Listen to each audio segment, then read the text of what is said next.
Hello and welcome to A Scot on Scotch, the YouTube channel dedicated to all things whisky, in particular Scotch whisky. My name is Neill Murphy. I am a writer, a blogger and a whisky lover.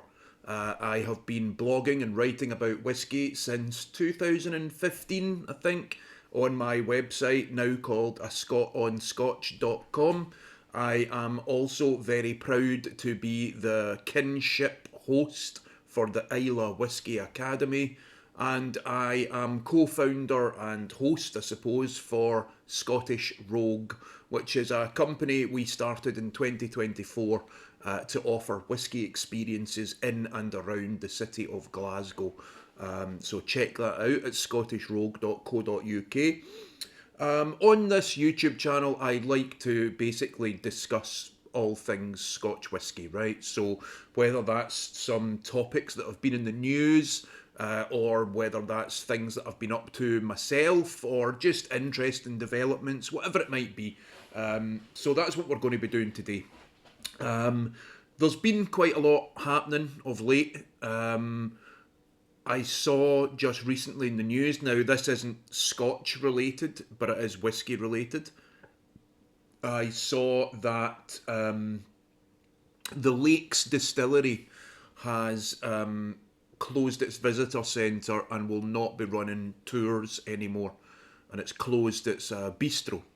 That's a sad development. I was invited down to an open day at the Lakes Distillery. I mean, I'm going back nearly, it must be about 8 years or something now. But I was quite impressed with the place, you know. I thought it was a nice little distillery, and it's in a beautiful part of the north of England there. And I find it really strange actually, because the Lake District is, I assumed anyway, really popular with tourists. So I'm quite surprised that they've made the decision to close the visitor centre, because whatever's happening with bottle sales, you would think they would still find it worthwhile being open to the tourists that are coming through that area.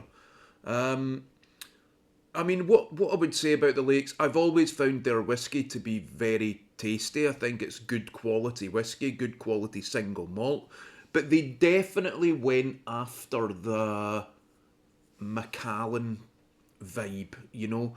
The people they employed were like blenders who came from Macallan, and it was very much on the sherry cask maturation sort of vibe. And even down to pricing, you know, they went for an expensive premium price point right from the word go. So I think even now the sort of entry level price that you can get a Lakes whiskey for is about £80. And maybe that's a problem. You know, certainly it's a problem for me. I don't buy their whiskey for that reason. Even though I do think it's good, I don't think it's justified that they're charging that amount. You know, it's very well wanting to be Macallan, but you know, Macallan have got a lot of history, and they've built up that reputation over a long period of time. And I may not like that they market themselves as the premium whiskey, and I don't like the sort of status symbol reputation they have. But in a way, they've kind of earned it. You know, they built that up over a long period of time. I don't think you can start a new distillery in the north of England, an area which quite frankly is not known for whisky, and then declare yourself the English Macallan and charge a price accordingly. So for me it was always too expensive, and maybe that's got something to do with this. Maybe they're not shifting enough bottles, but then maybe if you bring the price down, people would buy more, you know. And I feel like, why close your visitor centre? You know, surely there's tourists there that want to bring home souvenirs from your distillery, you know. And maybe that's part of the problem. Maybe it was just too expensive for them. The sort of people who are visiting the Lake District might want to buy a bottle and take it home, but they're not going to spend £80 on it. £40, £50, then they might be interested. So yeah, it's nevertheless sad to see because it looks like more job losses in the whisky sector. Now it's not Scotch whisky, but still, it's not a million miles away. So that's sad. We don't like to see people going put out of work. And let's hope that maybe it turns out to be a temporary thing and the Lakes gets back on their feet and decides to welcome tourists again. We don't want this to maybe be a sign of things to come, and maybe it's the visitor centre today. Could it be the distillery tomorrow? You never know. So here's hoping for better times there. With a little bit more positivity, I listened to Whisky Cast recently. It was an episode of the Whisky Cast podcast with Mark Gillespie, and he had on Sukhinder Singh from Elixir Distillers, and it sounds like there's been some interesting developments there. So if you don't know, Elixir Distillers originally owned the Whisky Exchange, but they've sold that off now, and they now own Tormore Distillery up in Speyside, and they have built the new Port na Trwyn on the island of Islay. Now, Tormore is an older distillery. I think it's been around since kind of the 60s.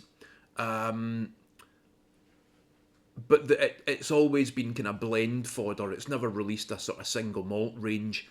So it's going to be really exciting to see what Elixir do with that. And on the interview on Whisky Cast, Sukhinder was given a little teaser as to what's coming. So they're going to be releasing a core range of 3 whiskies. There's going to be a no-age statement Timeless. There's going to be a 12-year-old, and there's going to be a 16-year-old, I believe.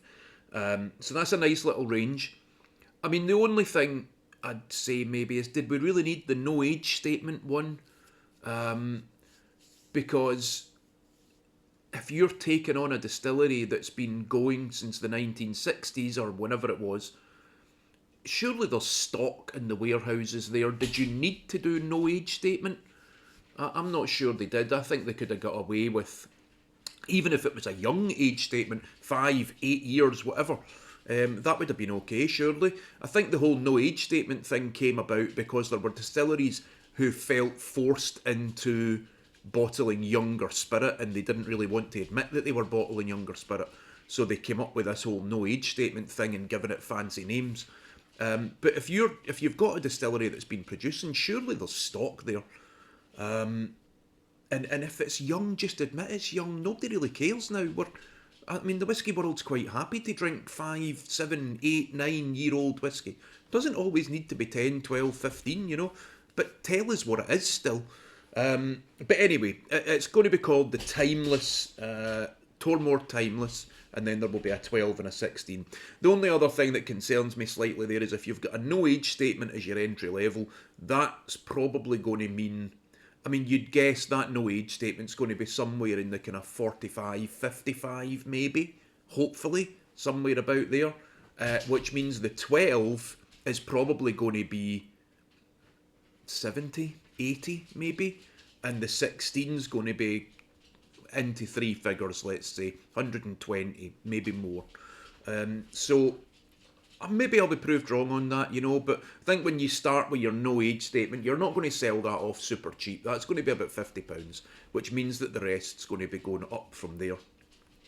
And it would have been nice maybe if we got a 12-year-old around the kind of £50, £60 mark. If the 12-year-old is going to be 70, 80, whatever. Not ideal, but we'll see. One thing I am confident about, the whiskies that Elixir Distillers put out there are generally of a really high standard. Their Port Askig series of Islay single malts are almost always brilliant. Their single malts of Scotland independent bottler series are really good. I'm not really a rum drinker, but is it Black Tot rum they do? I've had some really nice samples of that as well. So I'm fairly confident these guys know good whiskey, So it'll be really cool to see what they're doing with Tormore, and I can't wait to try some of them out. Let's see what happens there.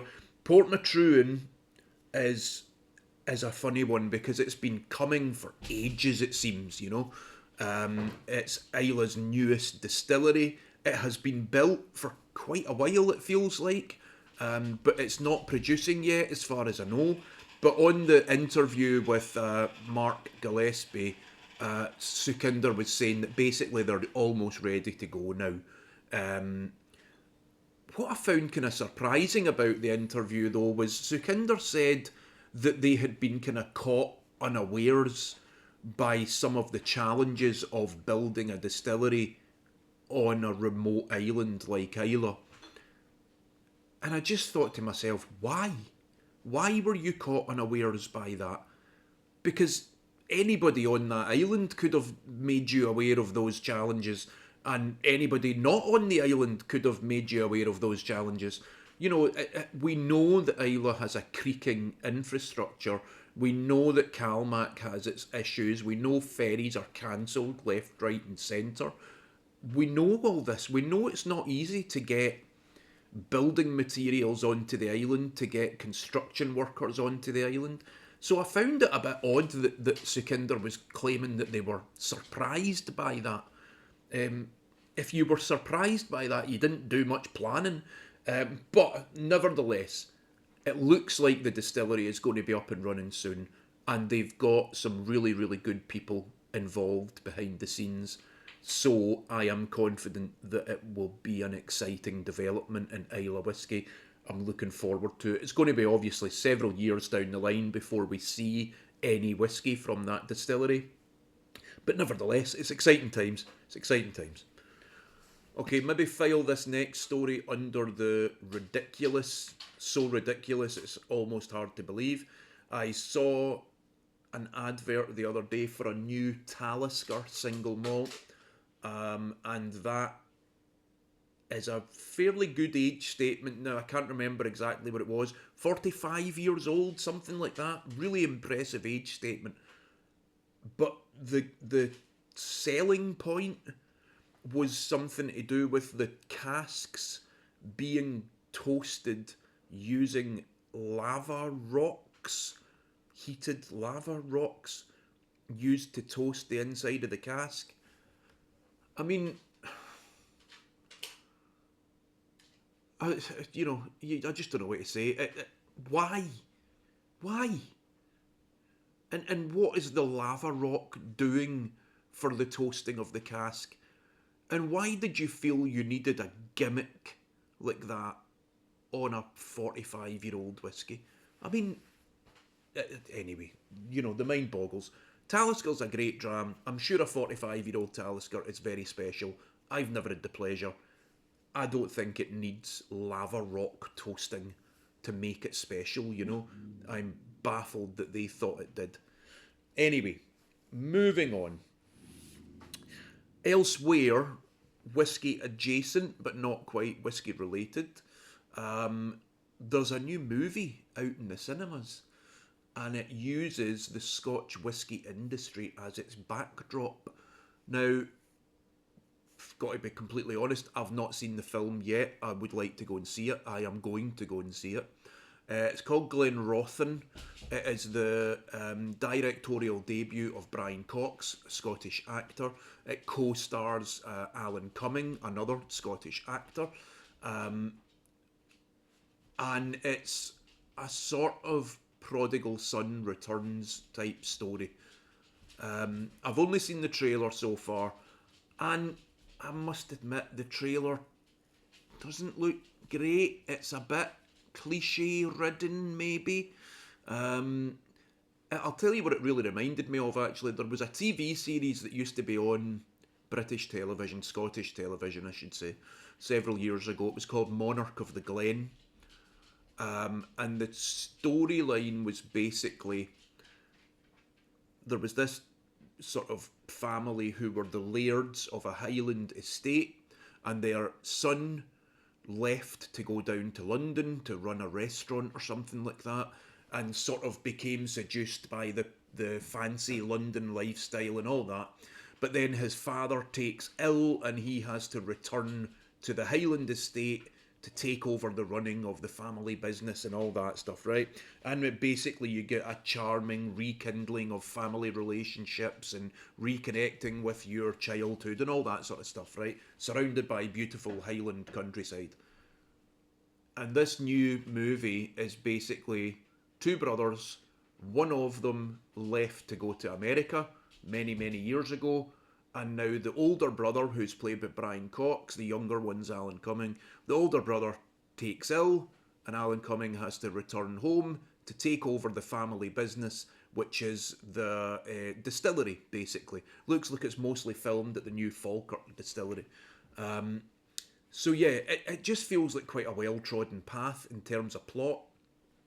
Maybe that's not a problem, because if the film's done well enough, you can still enjoy it, even though you're feeling that it's not anything new.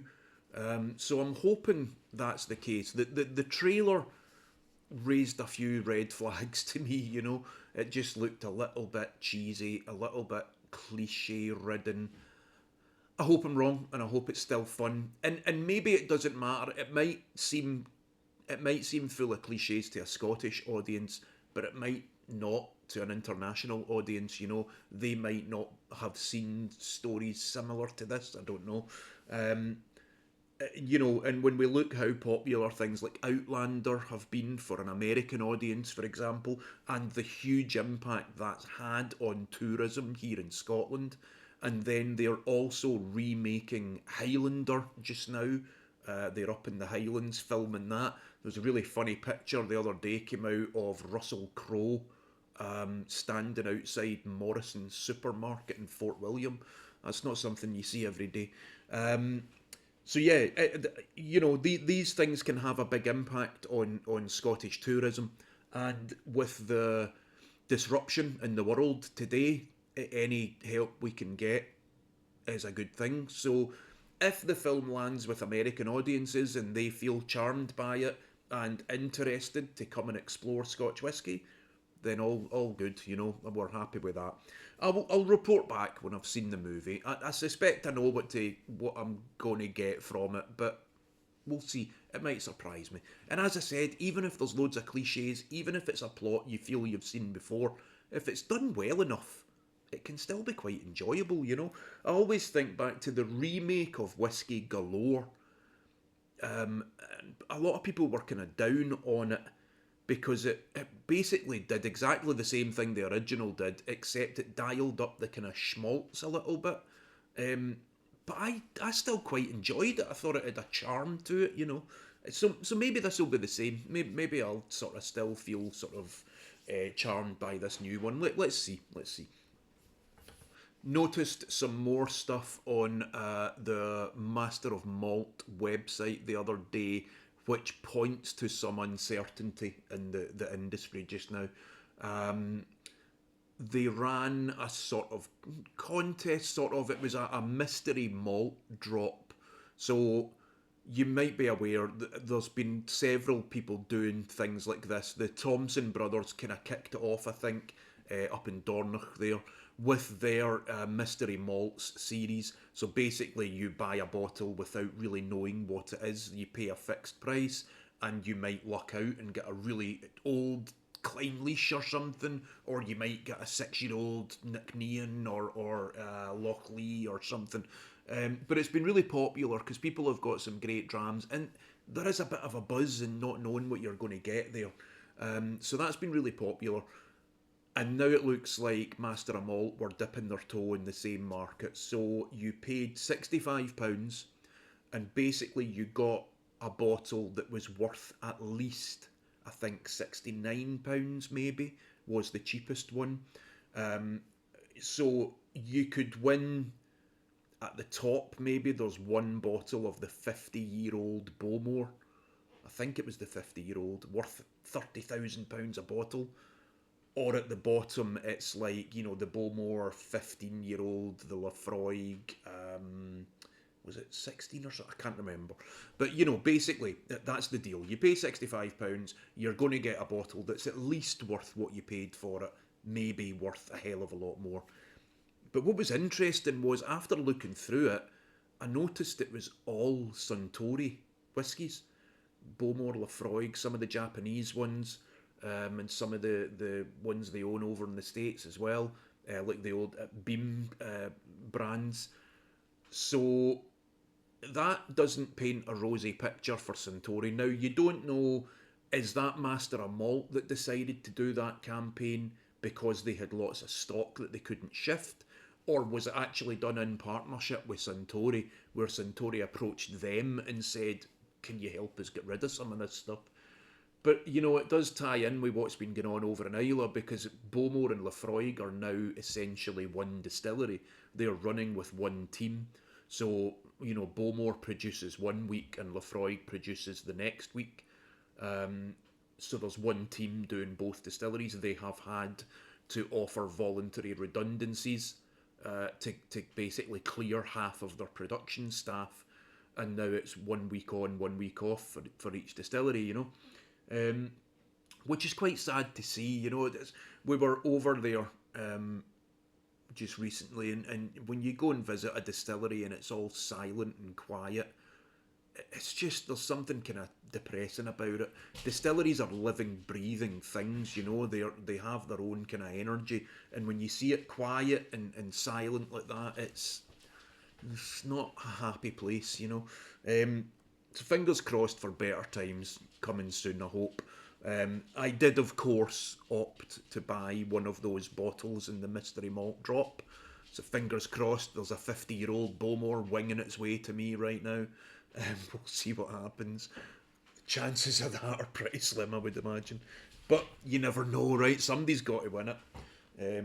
I'll tell you what, if I do win it, I will open it on the channel and I'll send a dram to 5 of you or something, right? That's what we'll do. Not a chance. But anyway, so I'll do a couple of wee recommendations for you now. So, some new arrivals that have come my way. This one I haven't actually tried yet, but I'm pretty confident this is going to be a good dram. So it's one of the latest releases, as you can see, from the Glasgow Distillery, their Glasgow 1770 brand, which I can't get open. The small batch releases are usually cask finishes, you know, interesting wine finishes and stuff.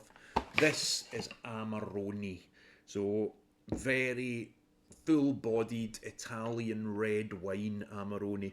And it has worked well with whiskey in the past. Famously, Aaron's Amarone cask finish has been very popular. I have also loved, now I can't remember the number, was it 14.2 maybe, Octomore, I think was an Oloroso and Amarone cask finish. Beautiful whiskey that as well. So I am looking forward to this. It's unpeated. It's the sort of original Glasgow Distillery spirit, which, depending on the cask used in maturation, can be quite a light, fruity whiskey. I think the spirit itself is quite light, fruity, even tropical sometimes, you know, that pineapple melon kind of thing, but also malty. So depending on the casks that are used, I'm going to guess the Amarone could beef that up a little bit. Tasting notes: strawberries, rich cherry, toffee, bright vanilla and earthy spice. I mean, that sounds lovely. What's cool about these though, it comes in around, I think they're £65 a bottle. I mean, it's granted, it is, what's that, 6 years old? But it's bottled at 53%, so you're getting bang for your buck there. As always, beautiful bottles. I think 1770 is one of the most attractive looking whiskies on the shelf just now, and the quality is there to back it up. I absolutely love what Glasgow Distillery are doing just now, and I cannot wait to crack into this. So there you go, that's one recommendation for you. This one is a little bit harder to come by, but should you find yourself in Islay, I think you have to try and get yourself one of these. It is a Cooper's Choice, which is a range of independently bottled whiskies from the Vintage Malt Whisky Company. It is a Bunnahabhain. It is one of only 300 bottles, and it is bottled exclusively for the Islay Whisky Shop in Bowmore. So if you're in Islay, do not do all your shopping at the distilleries. Make sure you pop into Bowmore, you find yourself in the Bowmore Whisky shop, you grab yourself one of these. It's a Bunnahabhain, I believe, finished in a Pedro Jimenez sherry cask, yeah. So began in American oak, finished in Pedro Jimenez sherry cask. Another one bottled at 53%. And again, I think I paid, I've taken the price off it, I think I paid about 65, maybe 70 for it. Very good price for what looks a delicious dram. Subtitled Sherried Tobacco. Sounds right up my street. So peated Bunnahabhain, finished in PX. You just know that's going to be delicious. Another one here, I picked this up recently in the Good Spirits Co., the best whisky shop, or the best booze shop in Glasgow. Excuse me. I don't know an awful lot about the brand, although reading into it, I'm fairly confident that it's got something to do with Gordon and MacPhail. So I don't know if this is a new offshoot, a new sister company or something, but it's definitely got some connection to Gordon and MacPhail, which is interesting because a couple of years ago there was a big thing about Gordon and MacPhail not being in the independent bottling sector anymore. But maybe that was just buying new casks because they've still got an awful lot of stock. So maybe this is the stock that they're still trying to clear. Bottled under the name Spirit of Scotland, and it's James Gordon and Co. It's a single cask, it's cask strength, but it's from Glen Grant Distillery, which is one I haven't seen independently bottled very often. As you can see, it's a first fill sherry hogshead. I mean, look at the colour of it, just beautiful. I tasted a sample in the shop. I knew straight away that I wanted a bottle of it. Now, I think I like when whiskey's balanced. You know, I talk a lot about balance between cask and spirit flavour. I don't think you're getting much of that here, to be fair. But I think we would all admit when you get a big old sherry bomb like that that hits the right spot, you know, sometimes there's nothing like it. So I tasted it in the shop and was wowed by it, quite frankly. An impressive 60.4%. So not one for the faint of heart, but a dram I cannot wait to crack open. I will probably use it on a tasting at some point. It's quite hard to see once you get into this as a business. You buy all these lovely whiskies and then you don't want to open them because you think you could use them for a tasting, you know. So we'll see. I might get it open or it might go for a tasting. We'll see what happens. So that's it for kind of news recommendations. Just on a personal level, last month, so in between the last video I did and this one, was the Islay Whisky Academy Residential Diploma for March of 2026. And it was a joy, quite frankly, to go and do. So I was there as kinship host. John, my business partner in Scottish Rogue, was there as well to help out with the kind of behind the scenes of the Islay Whisky Academy. And of course we worked with Rachel McNeil, the founder and, you know, still the creative driving force behind the Islay Whisky Academy. So we had 7 lovely gents over from South and Central America, 5 lads from Costa Rica, 1 from Venezuela and 1 from the Dominican Republic, and a nicer bunch of people you will struggle to find, quite frankly. I think it's the only time we've ever had the Islay Whisky Academy without a female student, which in a way that was kind of a shame, but you know, who cares? The guys were lovely, so I'm not going to look negatively on that.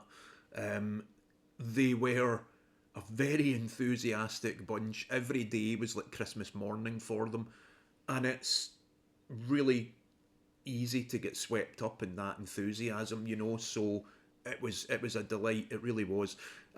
We had some great lectures and presentations. We had Alistair Day of Rassy R&B Distillers come to talk to the students about Rassy.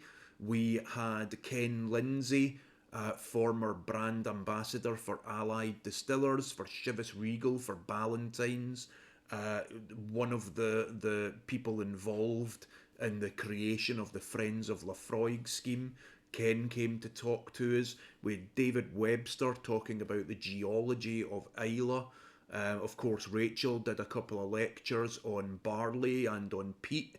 The students got to go out and try their hand at cutting the peat. That was fantastic if it was a little bit blowy out on the moor.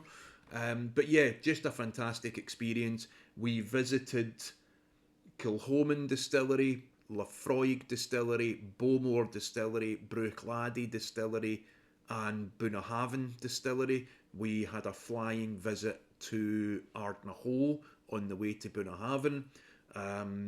We had tastings at the Bridgend Hotel.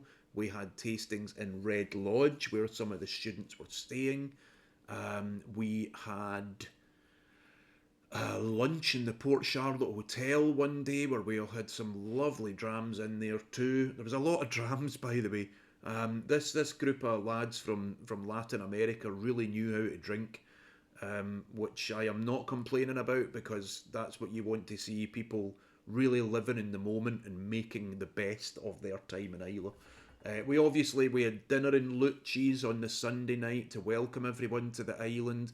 We visited Ardbeg House on the Wednesday night. That's my first time visiting the new Ardbeg House, and it's really fun. I have to admit, I was maybe a bit sceptical about it. I wasn't sure how that kind of weird and wonderful kind of layout and decor was going to feel in a traditional old Islay hotel like that, but it kind of works, and you can't help but be swept up in the fun of the place. I'll tell you something else as well. The price per dram in our big house is really good, really good. It's quite expensive for a room to stay in there, but to drink and eat in there is not bad at all. So fair play to them for that. That deserves a round of applause. What else did we do? We paid a fantastic visit on the Thursday evening to Islay Rum, where we were welcomed by the Vintage Malt Whisky Co. So the same people that do Cooper's Choice. And they took us through a lineup of their drams, including some of the Islay Rum. The Vintage Malt Whisky Company are the team that own Islay Rum. So we got to try some fantastic rum. We got to try some fantastic whisky, all Islay whiskies as well. The Vintage Malt Whisky Company own Finlagan and they own the Elixir, two fantastic brands in my opinion. So just a lovely time all in, really. Can't wait to go back. We've got a few events that we're doing for the Fégila. So we will be over in Islay again at the end of May. We'll be joining up with Rachel to run some events. We've got a couple of tasting events. We are doing some peat cutting workshops. We've got a walking tour around Bowmore, which I'm going to be writing some stories for and telling some stories as we make our way around Bowmore. Maybe having a wee dram along the way. That's going to be good crack. A couple of tasting events. Hopefully some beautiful sunshiny weather, of course. It's always sunny in Islay. It's going to be great fun. So lots going on with the Islay Whisky Academy. With Scottish Rogue, we are pretty busy. We're getting into tourist season now, so our tour bookings are going up and up and up and up, which is great to see. But should you find yourself in Glasgow looking for something to do, and this goes for locals as well, by the way, you might think you know Glasgow, but maybe we might be able to tell you something you didn't know. So our Whisky Bar walking tour, for example, is starting to fill up for the summer, so get booking, join us. If you join our mailing list, you get 30% off the price of our walking tour, so subscribe to the mailing list. Come and join us on the walking tour. We'll take you around the city centre. We'll tell some stories of Glasgow and its old whisky industry. We'll tell you how whisky came to Glasgow and the rise and fall and rise again of the city's whisky industry. And we'll visit 3 bars and try 3 different whiskies along the way. It's great fun, it really is. So if you're coming to Glasgow or you live in Glasgow or surrounding areas, get in touch with us and we'll get you out on a tour. It's great fun. We'll tell you some stories. We also have our next big whisky tasting event coming up which is Dram Jam, of course. That's on Friday, May the 15th. That will be at the Old Toll Bar, as ever. So the Old Toll Bar is just on the south side of Glasgow, just on the south side of the River Clyde there. Brilliant wee pub in a sort of hidden part of Glasgow. Nobody really knows it's there, kind of. But it's a beautiful wee bar, and we take over the basement and run our whiskey tastings from there. So you get a welcome cocktail, you get 5 brilliant whiskies, then you get live traditional Scottish music from 2 talented local musicians, and you get all of that for £30. So it is a fantastic night out. It is whiskey tasting done the Glasgow way, we like to think. It's quite relaxed, quite informal, but serious whiskey, you know. You get really serious whiskies at it. This time we're doing a Campbelltown theme as well. So going to be excellent, I hope. Going to be a good night. So please do join us if you're in Glasgow. Friday, May the 15th. Starts at 7 p.m, just £30 a ticket. It's a no-brainer, honestly. So I think that will just about do us for this wee video, just to keep us going. Like I said, there's lots of stuff coming up that I want to report back on, so I'm going to try and do another video within a week or two. Let's see how that goes, because it doesn't usually work out that way. But we'll see what we can do. Thank you very much for watching. If you haven't already, subscribe to the channel. Head on over to scotandscotch.com. You can subscribe to the mailing list there as well. Then you'll get any of my written blog reviews sent out to you, as well as the video stuff. And over on Scottish Rogue, you could sign up for the mailing list there, and as I mentioned, you'll get 30% off our whiskey bar walking tour. So thanks for watching, take it easy, Slanjava.